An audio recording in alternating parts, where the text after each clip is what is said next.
friends. I, Sunita Sharma, Assistant Professor in Liani Girls B.Ed College, welcome you on behalf of Guru KPO. आज हम discuss करते हैं दर्शन के बारे में। तो दर्शन क्या है?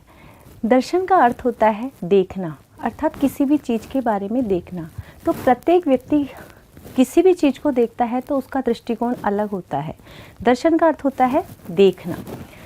हर एक व्यक्ति का देखने का जो अपना दृष्टिकोण होता है वो अलग होता है। कोई भी जब वो किसी चीज़ की तरफ देखता है तो उसका उस चीज़ के प्रति क्या नज़रिया है, ये हमें दिखाता है दर्शन की तरफ। दर्शन जो शब्द है वो अंग्रेजी या पश्चिमी विचारकों की तरफ से हम बात करें तो जो दर्शन शब्द है वो फिलोसफी होता है। फिलोसफी जो शब्द है वो अंग्रेजी और पश्चिमी शब्द है जो दो शब्दों से मिलकर बना होता है, फिलोस और सोफिया। फिलोस का मतलब होता है लव और सोफिया यानी विजडम या नॉलेज अर्थात ज्ञान। तो ज्ञान के प्रति अनुराग ये कहलाता है फिलोसफी, जो कि पश्चिम विचारकों की देन है। पश्चिम विचारक कहते हैं कि किसी भी चीज़ की तरफ हम देखते हैं या उससे हम नॉलेज लेते हैं और उसके प्रति जो हमारा प्रेम है उसको हम कितना सीख पा रहे हैं, ये सारी चीज़ें हमें फिलोसफी की ओर ले जाती है। तो पश्चिमी विचारक जो है वो दर्शन की बजाय फिलोसफी को इम्पोर्टेंस देता है, जो कि ज्ञान के प्रति अनुराग है। ज्ञान के प्रति अनुराग यानी ज्ञान या विचार में अनुराग अर्थात भावात्मकता, यानी हम किसी भी विचार या ज्ञान के प्रति जब अनुराग करते हैं तो हम उससे भावात्मक रूप से जुड़ जाते हैं। तो फिलोसफी जो शब्द है उसमें पश्चिमी विचारकों ने भावात्मक रूप से उसका गहन और गूढ़ अध्ययन किया है, जिसमें हम उससे केवल एक ही पक्ष का अध्ययन कर पा रहे हैं और वो उसका पक्ष है केवल भावनात्मक पक्ष। जबकि दर्शन की अगर हम बात करें तो दर्शन का अर्थ होता है देखना। भारतीय विचारकों और भारतीय वेद शास्त्रों पुराणों में हम भारतीय दर्शन की अगर हम बात करते हैं तो जो दर्शन है उसका अर्थ होता है देखना, और इस तरह से देखना कि उसके सभी प्रकार का ज्ञान जो भावात्मक रूप से, ज्ञानात्मक रूप से और कर्म योग आदि कई प्रकार के जो तत्व है उसमें समायोजित होकर जो ज्ञान हमें प्राप्त होगा वो भारतीय दर्शन कहलाता है। अर्थात भारतीय विचारकों ने इसका बहुत ही गूढ़ रूप से अध्ययन किया है। तो आज हम दर्शन के दोनों पक्षों के बारे में बात करते हैं। अब हम भारतीय विचारकों के बारे में दर्शन देखते हैं तो भारत में जो वेद शास्त्र पुराण आदि के आधार पर जब हम दर्शन शब्द की बात करते हैं तो देखिए भारत में दर्शन शब्द दृश धातु से मिलकर बना है, जिसका अर्थ होता है देखना, अर्थात जिसे देखा जाए, जिस वस्तु को देखा जाए अर्थात देखना। किसी भी विचार या सिद्धांत को जब हम देखते हैं तो उसके कई पक्ष निर्धारित होते हैं। जिस प्रकार से कोई भी कारपेंटर है वो किसी टेबल का निर्माण करता है तो वह उस वस्तु को सिर्फ उसी नज़रिए से देख रहा है कि ये लकड़ी से बनी है और मैंने इसको इतने दिन में और इस तरह से मैंने इसका निर्माण किया है। परंतु एक विद्यार्थी उस टेबल का अपने पढ़ने के लिए प्रयोग कर रहा है तो वह उसको उस नज़रिए से देखने का प्रयास कर रहा है। उसके बाद में अगर हम बात करते तो घर में हमें खाने की टेबल भी काम में ली जाती है, तो व्यक्ति अगर हम घर में उसको उस टेबल के रूप में सजा के रखते हैं तो व्यक्ति उसको उस नज़रिए से देखेगा कि ये मेरे भोजन करने की टेबल है। तो प्रत्येक व्यक्ति का देखने का जो नज़रिया है वही दर्शन है। और भारतीय दर्शन शास्त्र में अगर हम बात करें तो भारतीय दर्शन में जो दर्शन के तीनों तत्वों को हम इसमें समायोजित कर लेते हैं, जिसके बाद उन्होंने दर्शन का बहुआयामी रूप से विवेचन किया है। दर्शन जो शब्द है उसके अंतर्गत उन्होंने बताया कि ज्ञान पक्ष, कर्म पक्ष और भाव पक्ष, इन तीनों पक्षों को समायोजित करके ही हमने जो दर्शन जो तत्व है उस पर विचार किया है भारतीय दार्शनिकों के अनुसार।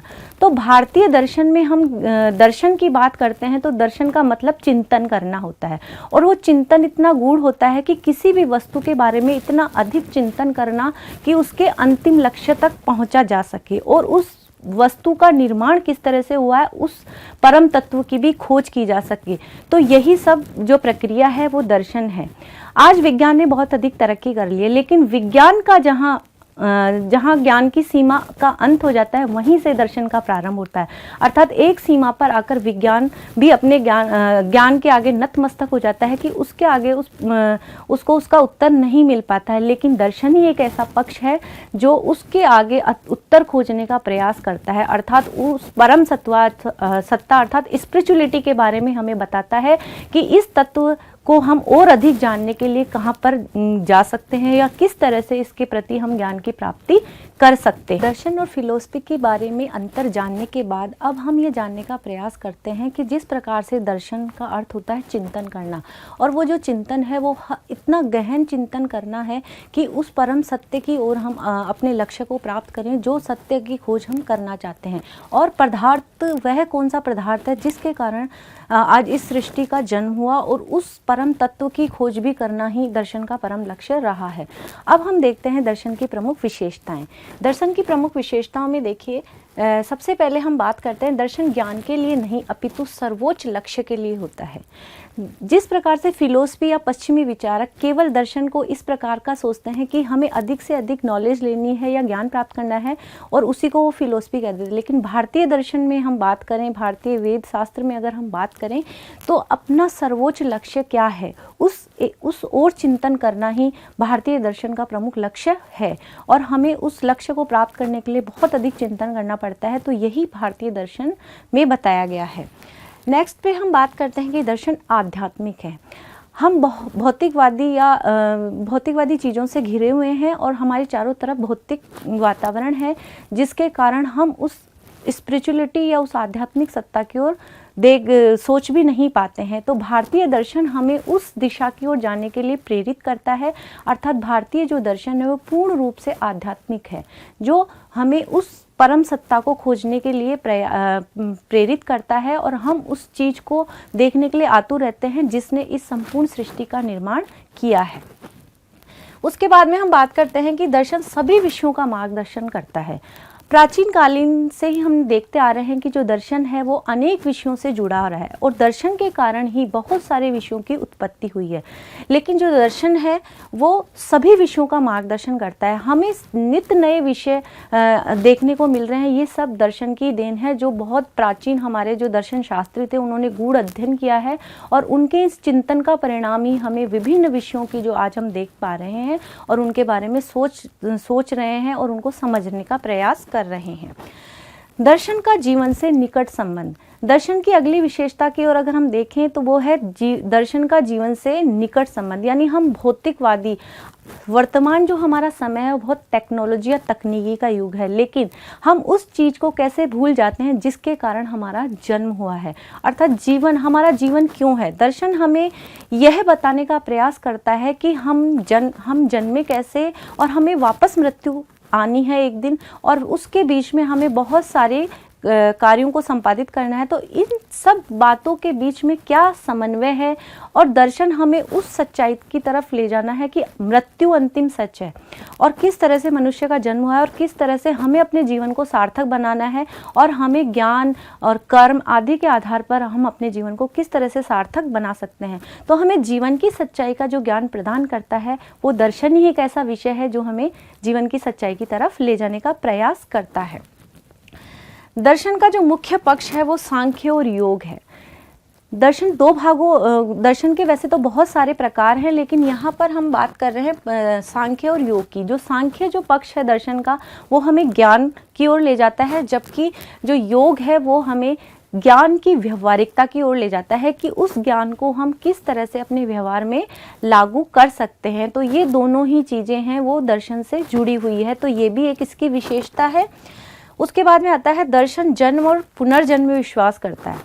अभी हमने बात की कि दर्शन का जो मुख्य आधार आध्यात्मिक है, अर्थात स्पिरिचुअलिज्म की ओर हमें संकेत करता है दर्शन। तो दर्शन में जन्म, मरण, पुनर्जन्म आदि चीज़ों की ओर हमारा ध्यान केंद्रित करता है और हमें जीवन की सच्चाई को बताने का प्रयास करता है। दर्शन का विश्वास धर्म और कर्म दोनों है। दर्शन ये मानता है कि मनुष्य का जो जीवन है वो एक नाशवान है और एक दिन उसको समाप्त होना है। तो इसके लिए उसे धर्म और कर्म दोनों चीज़ों को समायोजित करके अपने जीवन में प्रयोग करना है, और किस तरह से प्रयोग करना है ये सारी चीज़ें हमें दर्शन ही सिखाने का प्रयास करता है। दर्शन में आत्मचिंतन और आत्मानुभूति को महत्व दिया जाता है। दर्शन का मतलब होता है देखना, और देखने का अर्थ होता है चिंतन करना। यानी हम किसी भी चीज़ को जब देख रहे हैं और उसके बारे में चिंतन कर रहे हैं और फिर किस लक्ष्य तक हम पहुंच रहे हैं, तो ये सारी चीज़ें आत्मचिंतन से जुड़ी हुई है। और आत्मचिंतन जब व्यक्ति पूर्ण रूप से आत्मचिंतन कर लेता है तो अपने आप उसकी आत्मानुभूति होने लगती है। जैसे जैसे उसका चिंतन बढ़ता है और वो ज्ञान की प्राप्ति से होने लगती है, तो परम तत्व जो है ईश्वर, उसकी ओर अग्रसर होने लगता है और वह उसको भावात्मक रूप से जुड़ने का प्रयास करने लगता है। नेक्स्ट है, दर्शन में जीवन बंधन का कारण अज्ञान है।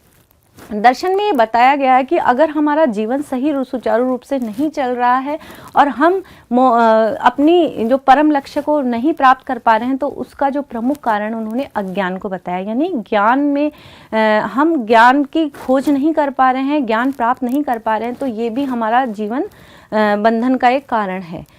नेक्स्ट है आपका, दर्शन में शारीरिक, मानसिक, बौद्धिक और आध्यात्मिक पक्षों का समन्वय होता है। दर्शन में जैसे अभी हमने बात करी कि दर्शन में जो व्यक्ति का जो जीवन है वो नाशवान है, यानी शारीरिक पक्षों का भी इसके अंतर्गत अध्ययन किया गया है, और मानसिक रूप से हम किस प्रकार से चिंतन कर उस परम तत्व की ओर जान सकते हैं, उसके बारे में देख सकते हैं, उसकी खोज कर सकते हैं, उस सत्ता की शक्ति को अनुभव कर सकते हैं, और बौद्धिक रूप से भी हम उसको स्वीकार कर सकते हैं, और स्पिरिचुअलिटी, इन चारों चीज़ों का समन्वय ही दर्शन में बताया गया है कि इन चारों चीज़ों को हम देखकर ही दर्शन की प्राप्ति कर सकते हैं।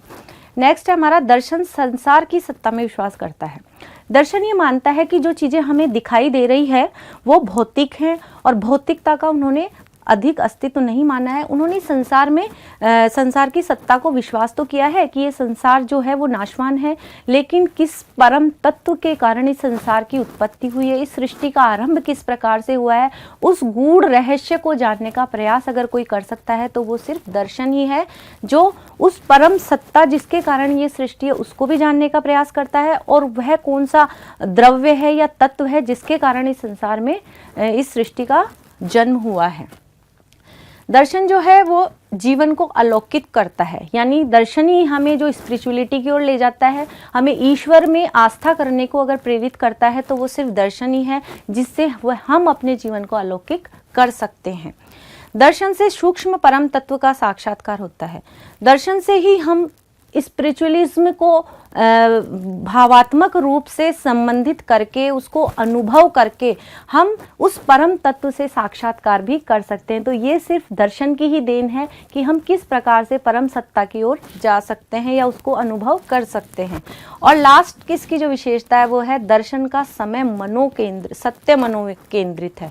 अर्थात जो दर्शन है वो हमारा जो मानव मन है उसमें केंद्रित है। अगर हम अपनी चीज़ों को, अगर हम ईश्वर में आस्था रखते हैं तो हमें सर्वोपरि ईश्वर की शक्ति दिखाई देगी, लेकिन अगर हम ईश्वर या आध्यात्मिकता में विश्वास नहीं रखते हैं तो हमें चारों तरफ भौतिकवाद ही नजर आएगा। और अंतिम सत्ता को पहचानने का जो कार्य है वो दर्शन ही करता है, और प्रत्येक मनुष्य को दर्शन के अनुसार चिंतन जो प्रणाली अपनाई गई है उसी से हम जो जीवन की आध्यात्मिकता है उसमें पहुंच सकते हैं और उसके बारे में सोच सकते हैं। तो thank you for watching this video. तो प्लीज़ लाइक कीजिए, कमेंट कीजिए और शेयर कीजिए। Thank you so much.